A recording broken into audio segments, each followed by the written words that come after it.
Good evening, everyone. Thank you for joining us for the November 20th, 2025 regular meeting of the Fair Oaks Ranch City Council. The time is 6:31 p.m. and we'll begin with a roll call. When I call your name, please say here or present. Mayor Maxton. Here. Councilmember Stroop is not present. Oh, so she'll be here soon. Councilmember Roden. Here. Councilmember Alvera. Here. Councilmember Pearson. Here. Councilmember Parker. Here. And Councilmember Swarik. Here. With 6 of 7 members present, a quorum is declared. And thank you, Amanda. Would everybody please stand and join me in the Pledge of Allegiance?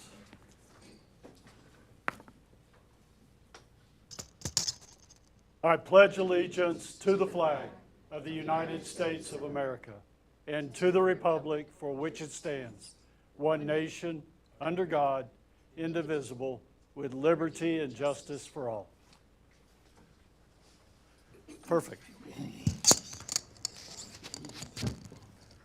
A reminder to everybody that's here in the meeting room that this meeting is live broadcast. And I'd like to welcome everybody that's joining us as part of tonight's meeting, and also welcome all those that are joining us as part of the live broadcast. For those that are in the room, if you do get an opportunity to speak tonight as part of the council meeting, I ask that all comments be made from the podium up here. And the reason for that is if you make comments from your seats, the individuals that are watching by live broadcast cannot hear the comments. So we'd like to include them as everything that we do. And if you do get an opportunity to speak, I ask that you introduce yourself. And if you're a resident, please state if you're a resident of Fair Oaks Ranch or not, or if you're with an organization that is here tonight as part of the meeting, just which organization that you are from. And with that, we'll move on to our citizens to be heard tonight. And as a reminder, as part of our citizens to be heard in accordance with the Open Meetings Act, council may not discuss or take action on any item which has not been posted on the agenda. And I ask all of those that do speak as part of citizens to be heard to please limit your comments to 5 minutes. And we did have one individual sign up, Gabriel Perales.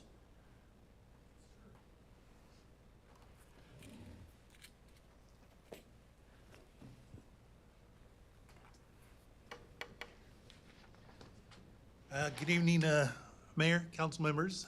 As mentioned, my name is Gabriel Perales. I'm a public information officer with the United States Small Business Administration's Office of Disaster Recovery and Resilience. And we are here tonight to share some information with residents, for residents of your community that can hopefully be helpful in getting some resources that are still available if they were impacted by the flooding that took place July 2nd through July 18th.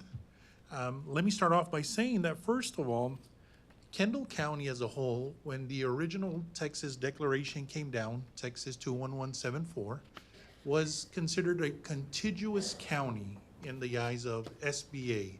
And what that meant was only businesses were eligible for resources at that time, and the resources that they were eligible for were economic injury.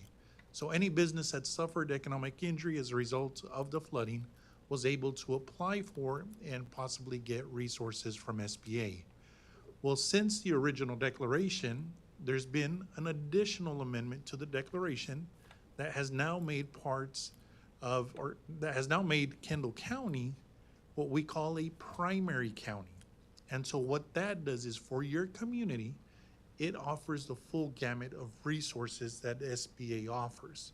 So what that means is now homeowners, renters, nonprofits, and businesses can all apply for physical damages. One thing is quite often misconstrued, and it's when people see SBA, they often think that we're only here to help businesses. But nothing can be further from the truth at a time of disaster. At a time of disaster, again, we help homeowners, renters, and nonprofits that were impacted by the disaster event. So in this instance now, with the new amended declaration, for residents of Kendall County, any homeowner that may have had physical damage to their property and either needs to repair or replace physical damage, they can qualify for up to $500,000 at an interest rate as low as 2.81%, up to a 30-year term with no payments and no interest for the first year. Again, that's homeowners to repair or replace physical damage. Now, we also offer personal loss, and that personal loss can also be for homeowners, and it can also be for renters. So any homeowner or renter who has lost clothing, furniture, and including vehicles as a result of the disaster, they can qualify for up to $100,000 for personal loss. Again, that same interest rate, as low as 2.81% over the course of up to 30 years, again, with no payments and no interest for the first year. So now we get into the business community. There's two things that the business community can receive in terms of assistance from SBA.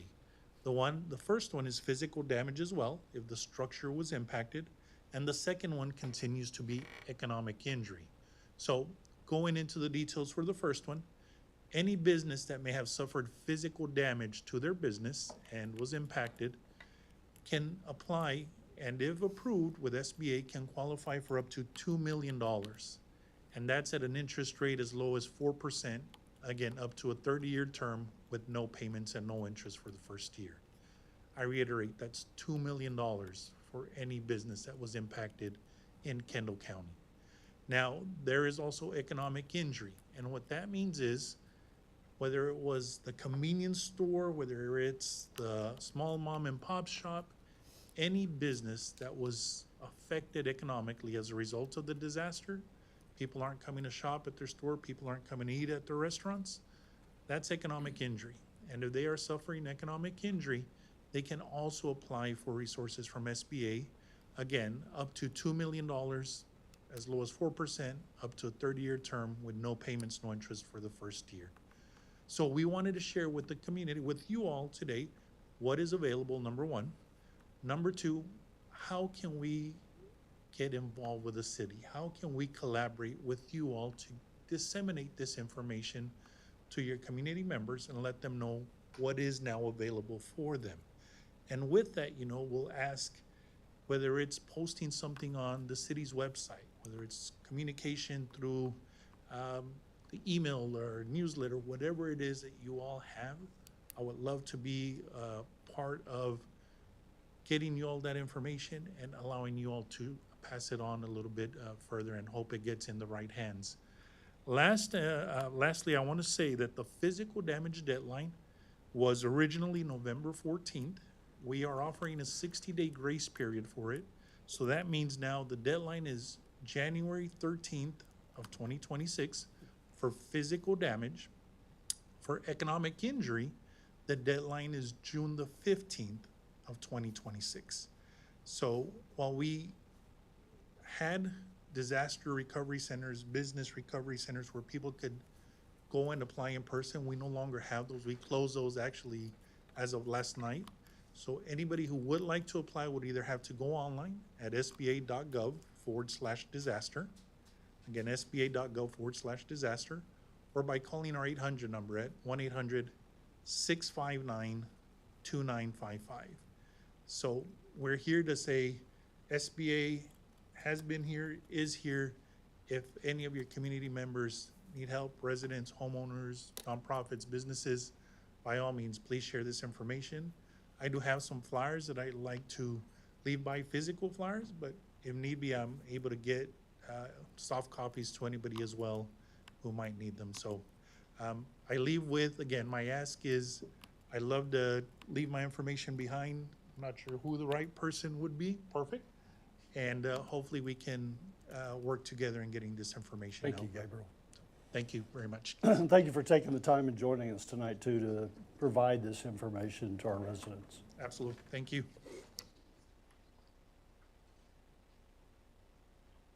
Gabriel was the only individual that signed up to speak as part of Citizens to be Heard. Is there anyone else here tonight that didn't get an opportunity to sign up that would like to speak? Silence. All right. With that, we'll move on to our consent agenda tonight. We have 8 items on the consent agenda. First is the approval of the November 6th, 2025 regular city council meeting minutes. Second, approval of the second reading of an ordinance of the city council of the city of Fair Oaks Ranch, Texas, amending the comprehensive plan to designate the land use classification as community facilities for approximately 2.923 acres located in the southern portion of 329 Ammon Road, Kendall County, Texas. Number 3, approval of the second reading of an ordinance designating the zoning district for approximately 2.923 acres located in the southern portion of 329 Ammon Road, Kendall County, Texas, as community facilities. And 4th, approval of the first reading of an ordinance of the City Council of the City of Fair Oaks Ranch, Texas, amending the Fair Oaks Ranch Code of Ordinances, Chapter 12, Traffic and Vehicles, Article 12.01, General Provisions, Section 12.01.003, Paragraph 3, by reducing the maximum speed limit on Silver Spur Trail and Post Oak Trail to 30 miles per hour. The 5th item, approval of resolution approving the 2025 certified tax roll for the City of Fair Oaks Ranch, Texas. Number 6, approval of a resolution authorizing the execution of an engagement letter for the municipal court prosecutor and alternate prosecutor positions. 7th, approval of a council member Roden's absence from the October 16th, 2025 regular city council meeting. And last, approval of the cancellation of the December 18th, 2025 city council meeting. Are there any council members that would like to remove any of these items from consent to consideration? Can I get a motion to approve the consent agenda? So moved. From Scott, and a second? Second. From Emily. All in favor of approval of the consent agenda, please say aye. Aye. Any opposed? The consent agenda is approved. And with that, we'll move on to the first of our 2 consideration items tonight. First being the consideration and possible action approving a resolution adopting the compensation and classification study final report and the study recommendation development plan. And Jim, you're going to kick this one off for us? Yes, sir. I'll cover for Joanna All right. tonight. So good evening, Mayor, Council. Jim Williams, Assistant City Manager. For your action tonight is, it's a 2-part resolution. The first part might seem a little anticlimactic. It's attachment A in your, well, let me start at the beginning here. It's item 12 in your packet on page 41. The first piece that we have for consideration is attachment A, or exhibit A, excuse me. It starts on page 46, and that item is the compensation and classification study final report. As you recall, we started this process to go through this, to get this result starting in March. And since then, the purpose of that was to modernize our compensation system. And since March, the council has taken several actions to get us to this place. So this should not be a surprise to council, this document, but it's here for your consideration to pass the final report. The second piece of this resolution is to adopt Exhibit B. It starts on page 133 of your packet, and it is the development plan from the study report. It's the recommendations that are in the report. Some of the stuff in the report the council has already adopted. There's several things that we are intending to bring back to council at a soon future date, and there's other things in the other recommendations that we'll intend to bring back with like budget processes and things like that, so further into the future. So two-part approval. Part A is the plan study document, and the Part B is the development plan. I'm happy to take questions if you have any. Go ahead. Are we just, we're adopting the study and the recommendations, but not necessarily agreeing with every single recommendation? Correct. Okay. Right. We'll bring those back for further consideration. Good? All right. Can I get a motion to approve a resolution adopting correction? Does anybody else here have any questions? Skip that part. All right, can I get a motion to approve a resolution adopting the compensation and classification study final report and the study recommendation development plan? So moved. Second. So I think I had Jonathan with the motion and Keith with the second. Any other discussion from council? Have it done? Almost done. We got a couple other areas to address. Three more areas? At least. Three, Yeah. all right. With the motion on the table for council, all in favor, please say aye. Aye. Any opposed? Motion is approved. Thank you, Jim. Thank you, Mayor. And with that, we'll move on to our second consideration item tonight, which is the consideration and possible action approving a resolution authorizing the execution of an amendment to the professional service agreement with Kimley Horn and Associates Incorporated related to the engineering services for the elevated storage tank project. And Grant, I think you have a presentation. Yes, sir. Good evening, Mayor and Council. I'm Grant Watanabe, Public Works Director, and I do want to introduce Trevor Stokes from Kimley Horn, who's in the audience and here with us tonight.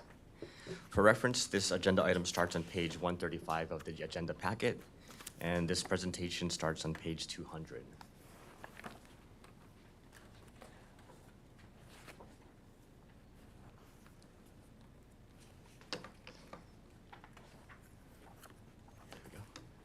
So starting off with a little background first, back in April of 2019, the city executed a contract with Kimley Horn for engineering services for the elevated storage tank project.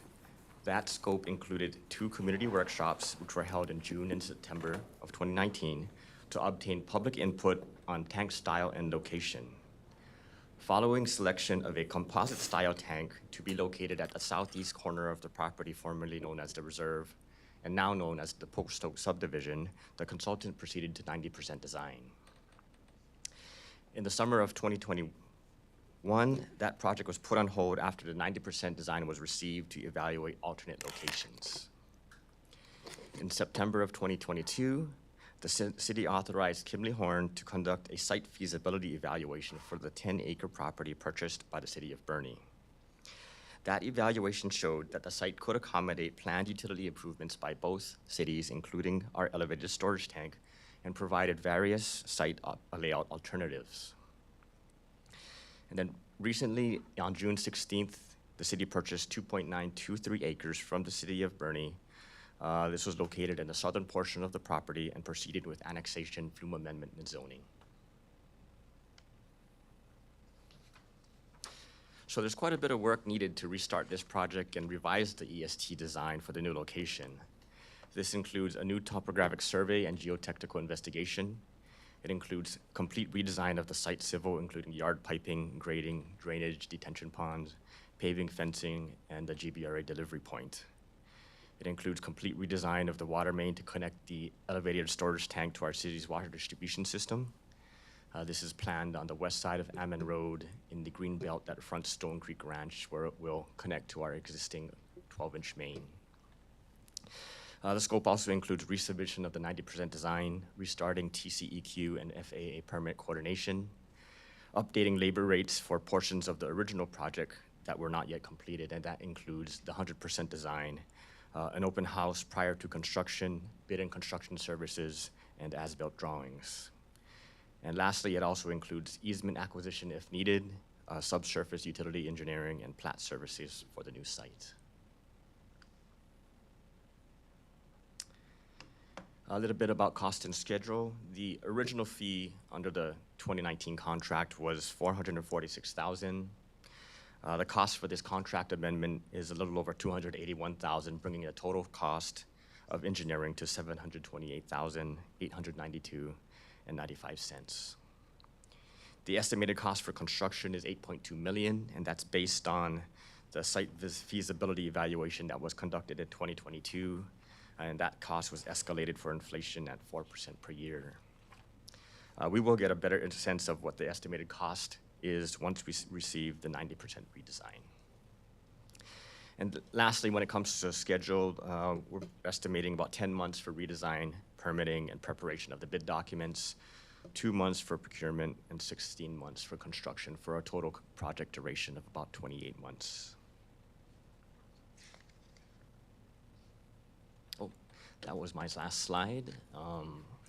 It concludes my presentation, but I'll be happy to take any questions.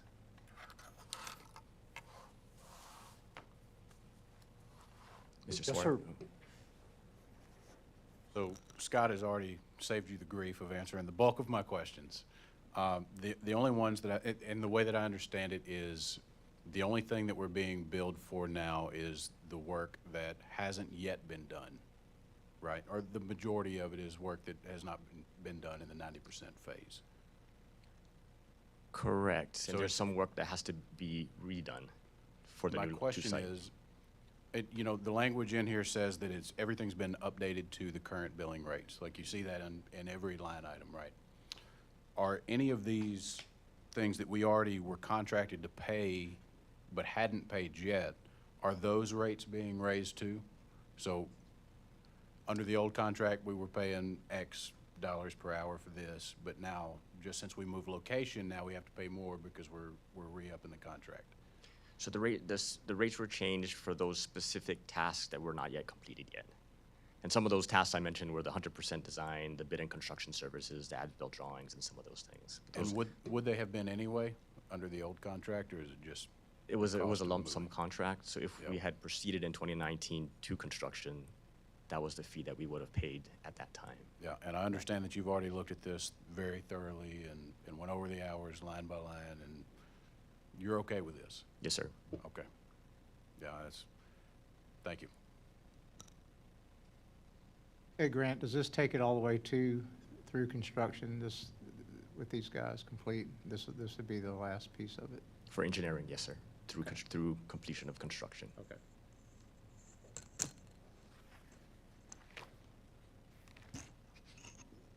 Grant, you mentioned something about the easement. Could you clarify that a bit?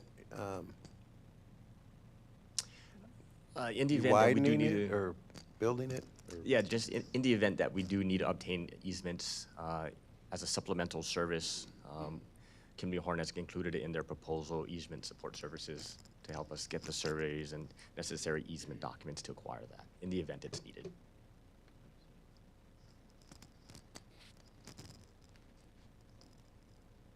Anybody else? Good, Jonathan. Anything else? Does anybody else here tonight have questions that they would like addressed?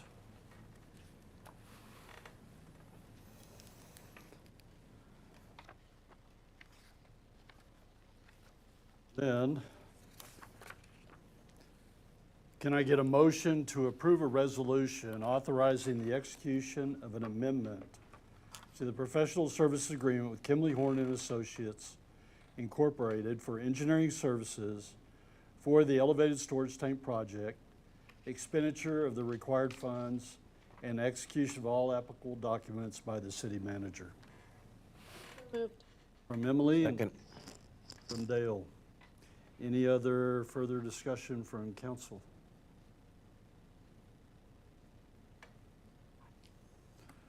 Then with the motion on the table, all in favor, please say aye. Aye. Any opposed? The motion is approved. Thank you, council. Thanks, Grant.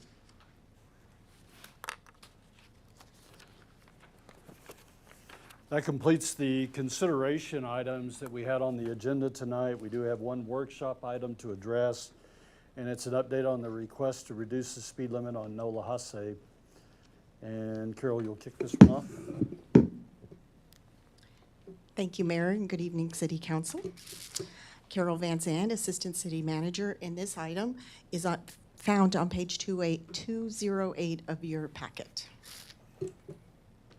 As the mayor noted, last month, City Council Member Olvera requested an update on a citizen's request to lower the speed limit on Nole Hase. Following summarizes the TSAC and the City Council actions to date. First, on February 26 at the TSAC meeting, TSAC reviewed the submitter's reasonings for lowering the speed limit, which included high vehicle speeds and numerous blind curves on Nole Hase, area residents being young families and the elderly. Nole Hase is being used as a cut-through to and from the Parkway in Dietz Elkhorn. The submitter provided the following recommendations to address the concerns.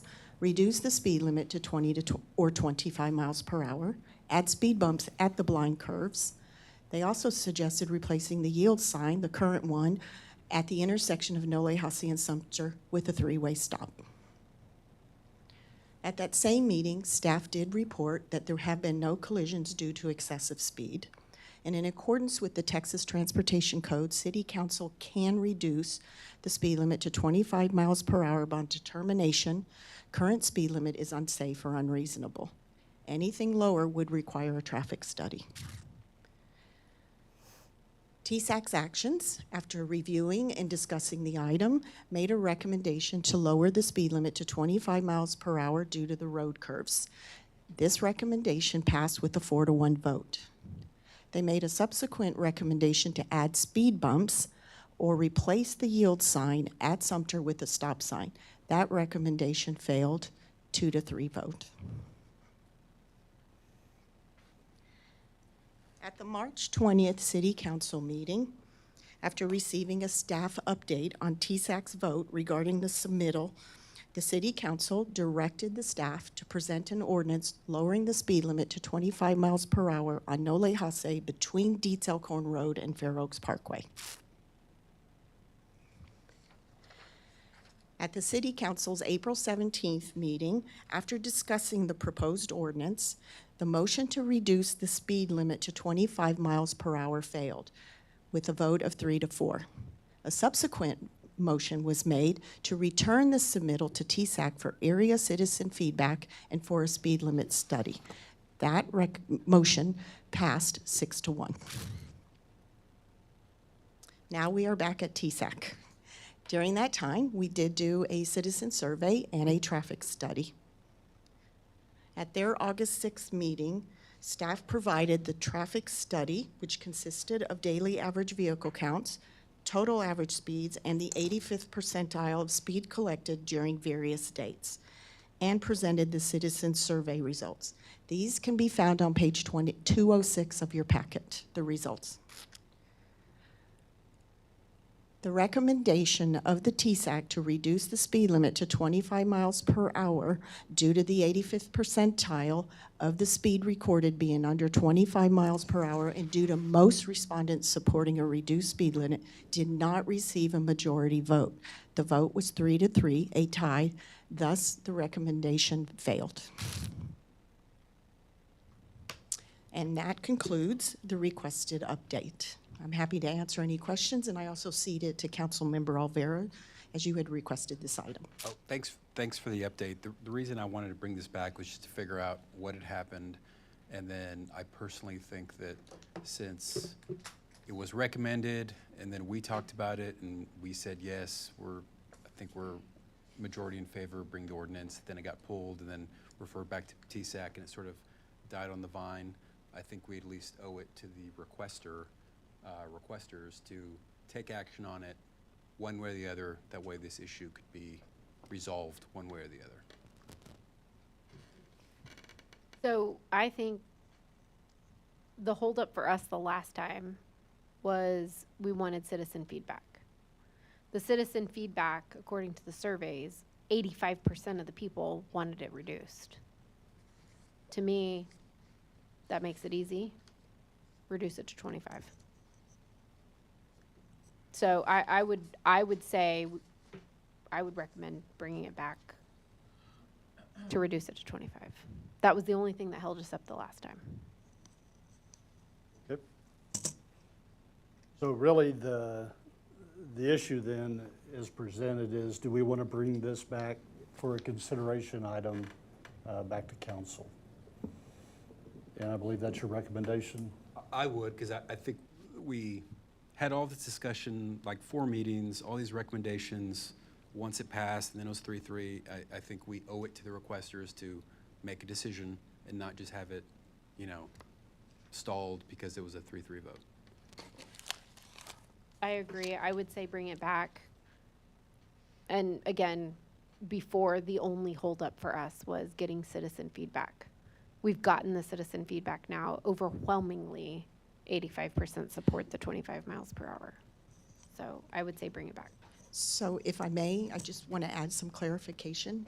because you are correct, it's 85, but I just want to make it clear, there were 53 surveys that were distributed with only 20 responses. Of those 20, 85% supported lowering. So I just wanted to clarify that. Additionally, just wanted to let you know that the TSAC's bylaws state that after a due consideration of an item and after an affirmative committee vote, they can recommend action for city council consideration. So TSAC, we did not bring it forth to you originally because there was no affirmative vote. It was a 3-3 tie. That can be changed, and you have that prerogative for us to bring it back to you, absolutely. On any issue, not necessarily this one, Correct. we don't need a recommendation to take action. We would have it to utilize in whichever way we want, but we don't need them to make a recommendation if we want to, bring an issue forward and Correct. take action. I just wanted to clarify that it wasn't TSAC's fault necessarily. We were following their rules. Got it. Keith? Did you have? Just curious as to maybe any insight as to why it tied, since there was more support for a lower speed limit? When the motion was made, it just failed. We didn't go any further in any type of discussion. No discussion. I mean, the only thing I say is the process here bothers me a bit. We created TSAC to address these issues, make a recommendation to us, or it either passes TSAC, it doesn't pass, and then we take action. I think we did this to be more efficient as a council. So I'm just not excited that we're now stepping in to do TSAC's job. TSAC didn't recommend it, even though there was more support. I don't understand why we have TSAC. Well, TSAC didn't make a recommendation, but we sent it back to TSAC. They did the work that we requested by doing the surveys and getting responses. And in this particular, I think we need to take it on a case-by-case basis, right? In this instance, the thing that held us up was we wanted citizen feedback. We now have citizen feedback. Right, and I'm not arguing that point, but the citizen feedback, I think the reason we sent it back, we didn't have enough data, right? So we needed more data. But with more data, they came out with no recommendation, which the first time with a little bit of data, they made a recommendation. So with improved data, they made it, they were tied. They couldn't make a recommendation. My only point, I'm just making a point. We can do whatever we want to do on this. My only point is if we have these committees to make recommendations or to not, we should utilize it and we should follow that process. I agree. That's my only point. Go ahead, Scott. I'm kind of in the same frame of mind as with Keith. We created the TSAC to kind of take a lot of this type of stuff off our plate. The numbers of 85% are kind of, I don't want to say, it's not misleading, and I realize that it's not a huge deal, because our data shows that there are people are under 25 miles an hour anyway on the street. But if we create an entity to go ahead and make a recommendation, I'm kind of going with what the recommendation is. If not, why do we go to the effort of creating another entity? I don't know if that makes any sense. Well, in this situation, we have an entity, but they have a tie. So it's the recommendation failed because they have a tie. This is a unique situation. I don't think it's going to be this way every time, but I don't think we throw our hands up in the air and say, well, it's a tie, we're not deciding now. I think it's our responsibility, especially if in this situation, we said, all we want is citizen feedback. We now have citizen feedback. That citizen feedback supports a 25 mile per hour speed limit. We should do it. We shouldn't just say, well, nope, they didn't make a recommendation, therefore we're not going to do anything. I think we still owe it to our citizens who have spoken, that we asked to speak, to make that decision. I agree in parts, right? I mean, I see what both of you are getting at, and this is kind of what I brought up last time, where, We told them to go build the hoop and then jump through it, and they did all that, and they brought us the recommendation last time, right? But there wasn't enough data to back it up. So we actually have a recommendation from them, the old one, right? Like, if I'm not wrong about that. But just for my clarification, is a tie a fail in this case? Like, if it ties, that's a failure, right? Yes, sir, it's considered not an affirmative vote, so it's considered a fail. Same category as a no vote. Yes, Okay, I think, a no vote. We need a majority vote. Yes. that's what I thought. Okay. An affirmative And they didn't majority have a vote. majority. I'm new to this, so sorry. So two considerations here that we can provide feedback on. And what it sounds like is the request is, number one, to bring this back as a consideration to council. Correct. Okay. The second, the issue that I saw with this, and it's kind of been highlighted here, is that previously, as we were reviewing the reports from TSAC, there were items that were brought to council that had been raised to TSAC and then brought to council that were not approved by the TSAC and were not recommended for approval. And we as a council made a decision that if TSAC did not recommend approval, we didn't want those items being brought to us for consideration. But in this case, I see it's a little bit different because that item was already brought to council. We had already touched it and made some recommendations on it, and I think that's why the difference here. I guess first, do we need to relook or make any recommendations on the changes to how things are brought forward from TSAC? Is everybody okay with our previous discussion that if it's an original item brought to TSAC and they do not recommend sending it forward, that it should not be brought as a consideration item to council? Can I just ask, how many people are actually on TSAC? If we had a full TSAC there? 7. So they had 6, they had less. So than in this instance, this is a unique situation. At this meeting, they only had 6. We've had some meetings with 5. This meeting, This meeting, yes, They ma'am. had 6. They had 6, yes, so ma'am. this is a unique situation where they didn't have the full TSAC there. So this isn't going to happen every time, in other words. Yeah, the point I was trying to make, they may have items that a resident raises to TSAC.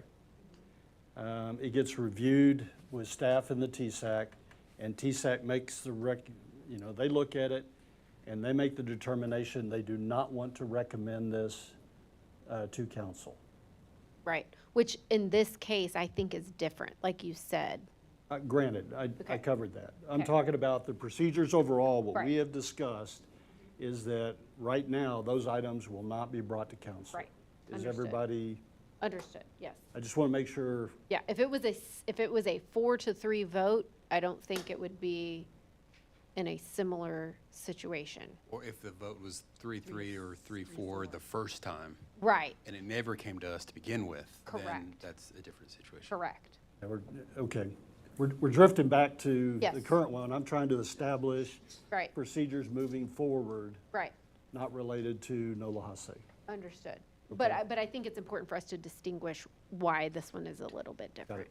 Yeah, I think what they're saying is they're okay with the way it is right now. That's what I was looking for. yes, Okay. yes, Because I want to make sure that we're straight with staff, the message that we're sending with staff. correct. So the message, Mayor, is that if TSAC doesn't recommend it, we don't see it. Correct. I agree with that. On an original recommendation, yeah. Well, we do see it because I have heard some presentations on updates from TSAC and what they failed to pass before. That's right? changing. That's changing, though. We didn't like that the first time. Okay. We said that didn't make sense. If y'all not going to take action on it, why are you bringing it to us? So only bring us the things you have, Right. you are recommending. So you did see that. I did see it as well. Some of it, that's the clarification that we're making as part of tonight. Because it was new. It was a new process and then trying to work out the kinks. Okay, Yep. what else you need, Carol? That's Do it. they bring it back? I think, right? I would Council say members yes. requested to bring it back, so We will yes. bring back the original ordinance. Yeah, okay. To 25 miles per hour as the original, yeah. Okay. Any other questions from anyone here tonight? I just want to let you know, at the last TSAC meeting, they did request a review of their bylaws. Review of their bylaws, so they'll be looking at it at their next meeting. There's a couple of other items that need to be looked at, so good conversation, and we will let them know. Thanks, Carol. Thanks. That includes really all the items that we had on the agenda tonight. Are there any council members that have any announcements that they'd like to make tonight? Anybody?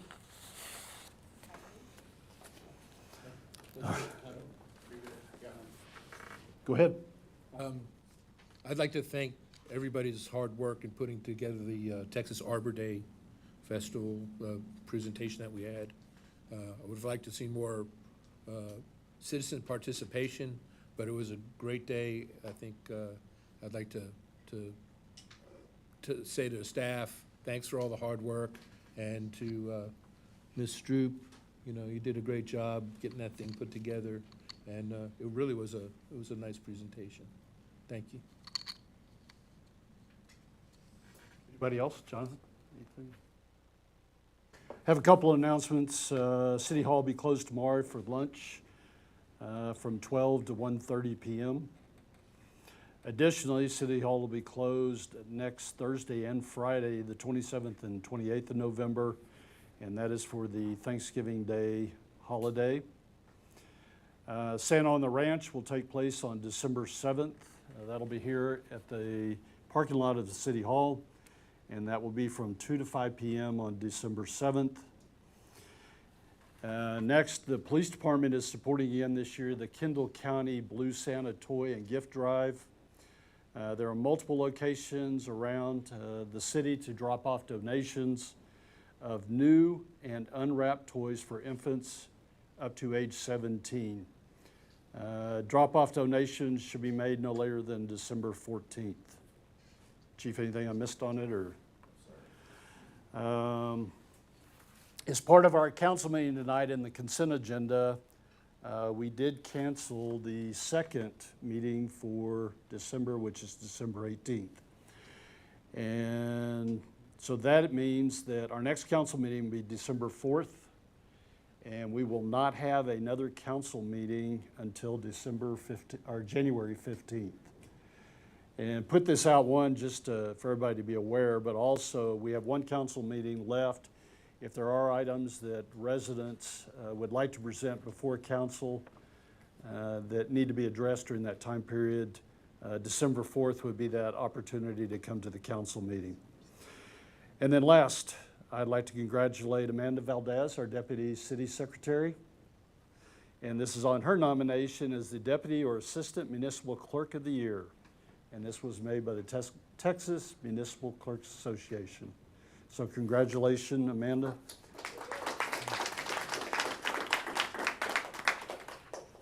Scott, anything else?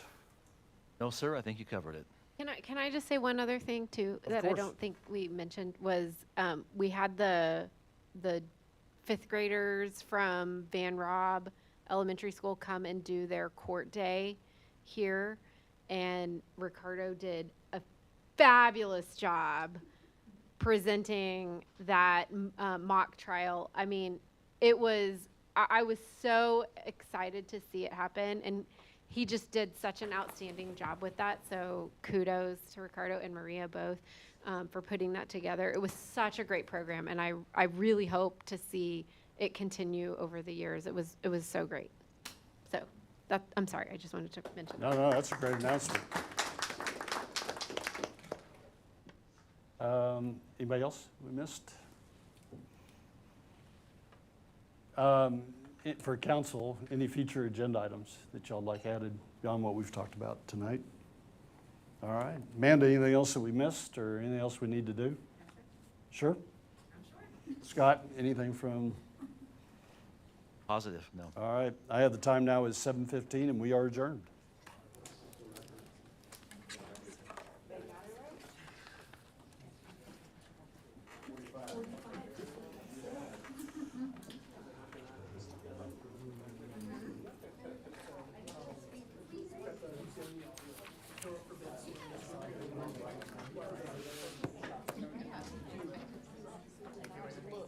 always for you. Yeah, I mean, businesses that have home businesses, do they qualify? But we didn't flood here. We did not flood here.